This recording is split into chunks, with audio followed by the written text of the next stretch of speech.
El prólogo de Orit, 19 de diciembre. Santo mártir Bonifacio.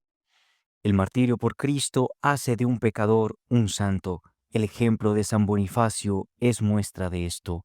Al principio, era sirviente en Roma de una mujer adinerada e inmoral, Aglaida, y tenía relaciones impuras e ilegales con ella. Ambos eran paganos.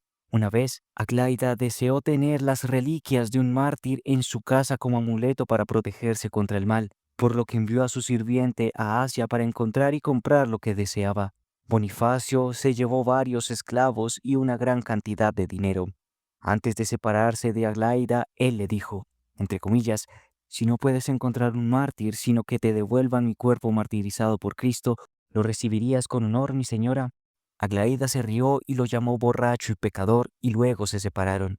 Al llegar a la ciudad de Tarso, Bonifacio vio muchos cristianos sometidos a tortura, algunos con las piernas cortadas, otros con las manos cortadas, otros con los ojos arrancados, otros en las horcas, etc. El corazón de Bonifacio fue cambiado y él se arrepintió de su vida pecaminosa y lloró. Gritó entre los mártires cristianos, entre comillas, yo también soy cristiano. El juez lo llevó a interrogar y ordenó que lo azotaran con fuerza, y luego le echó en la boca una punta hirviendo y, como esto no le hizo ningún daño, ordenó que fuera decapitado. Los esclavos tomaron su cuerpo y lo llevaron a Roma. Un ángel de Dios se le apareció a Aglaída y le dijo, entre comillas, recibe a aquel que una vez fue tu esclavo, pero que ahora es nuestro hermano y consiervo. Él es el guardián de tu alma y el protector de tu vida. Aglaída, atónita, salió a recibirlos, recibió el cuerpo de Bonifacio, construyó una iglesia para él y colocó las reliquias del mártir en ella. Luego se arrepintió, entregó sus bienes a los pobres, se retiró del mundo y vivió durante 15 años más en un amargo arrepentimiento. San Bonifacio sufrió en el año 290. San Gregorio, obispo de Omir. Al principio, Gregorio era un diácono en una iglesia de Mediolano, Milán, y tenía muchas visiones. Por la providencia de Dios fue llevado a Alejandría. Allí, el patriarca Proterio, según una revelación celestial, lo consagró obispo de la tierra de Omir, en el sur de Arabia. El rey San Elesban acababa de liberar de la tiranía de Dunán el judío. Él era un buen pastor y un gran hacedor de milagros. Él organizó la iglesia en Omir con la ayuda del rey Abramio, amante de Cristo. Construyó muchas iglesias y bautizó a muchos judíos. Por medio de sus oraciones realizó grandes e increíbles milagros, incluso trayendo una revelación de Cristo el Señor ante los judíos incrédulos, lo que condujo a su bautismo. Gobernó la iglesia durante 30 años y entró pacíficamente en la vida eterna en el año 552. San Bonifacio el Misericordioso, obispo de Ferentino. Desde su infancia, Bonifacio fue inusualmente misericordioso, tanto que su madre lo regañaba por esto.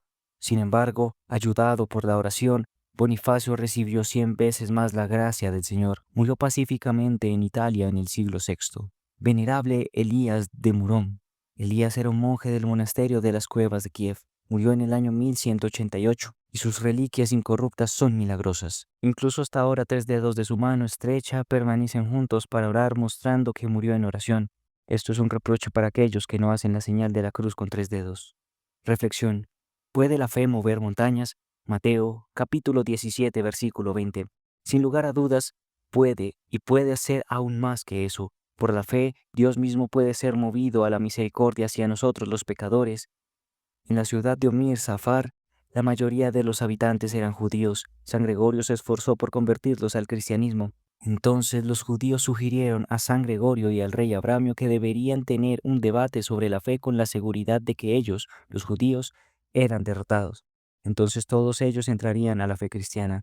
Este debate duró varios días en presencia de miles de personas, tanto judíos como cristianos. Los judíos, viendo que eran derrotados por las razones y pruebas irrefutables de Gregorio, le pidieron a Gregorio que, de alguna manera, les mostrara a Cristo vivo para que lo vieran con sus propios ojos y entonces creerían. Teniendo gran audacia ante el Señor a causa de la pureza de su corazón, San Gregorio se arrodilló mirando hacia el este y ante todos comenzó a orar a Dios. Cuando terminó su oración, la tierra se estremeció, el trueno resonó y los cielos se abrieron en el este. Una nube que brillaba con fuego llameante y rayos brillantes se movió desde el este y luego descendió lentamente a la tierra hacia ese lugar donde se había reunido la asamblea de la gente. En medio de la nube se encontraba un hombre de belleza inexpresable, con una cara de extraordinario brillo y una vestimenta que parecía tejida por un rayo. Se movió sobre la nube hasta que vino sobre el mismo obispo Gregorio. Todos vieron en una gloria y belleza insuperables y con miedo cayeron al suelo sobre sus rostros. Gregorio gritó, entre comillas, uno santo, uno es el Señor Jesucristo para la gloria de Dios Padre. Amén. Ante esto, llegó una voz a los judíos de la gloria del Señor, entre comillas, por las oraciones del obispo, el que fue crucificado por sus padres le saluda. La nube brillante se alejó tan lentamente como vino. Después de eso, los judíos fueron bautizados. Contemplación.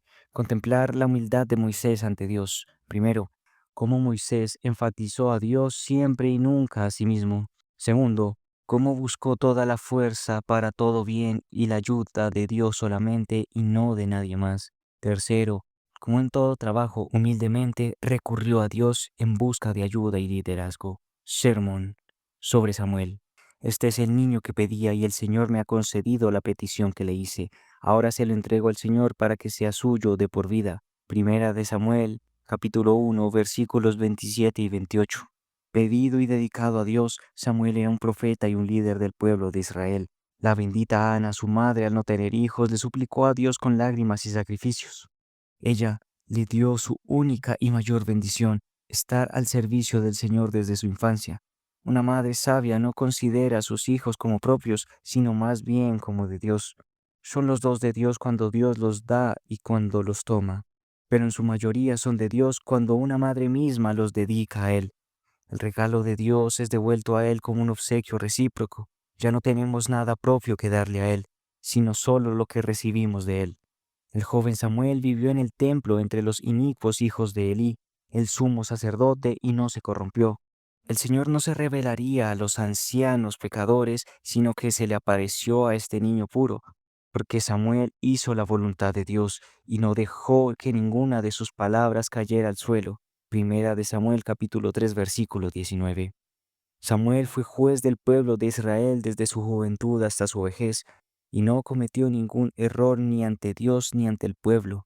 Dios le dio el poder de profetizar y obrar milagros, derrotó a todos los enemigos de Dios y a los enemigos del pueblo y ungió a dos reyes, Saúl y David. Cuando envejeció, convocó a la gente y les preguntó si alguna vez había cometido violencia contra alguien o aceptado un soborno de alguien, y el pueblo respondió con una sola voz: no nos has explotado ni maltratado, ni has aceptado sobornos de nadie. Primera de Samuel capítulo 12 versículo 4. He aquí, tal hombre era él que fue dado por Dios y dado a Dios como un regalo recíproco, y creció con la bendición de Dios y la bendición de su madre. Permitan que las madres se beneficien del ejemplo de la bienaventurada Ana. Permitan que jueces y gobernantes del pueblo se beneficien del ejemplo del justo Samuel.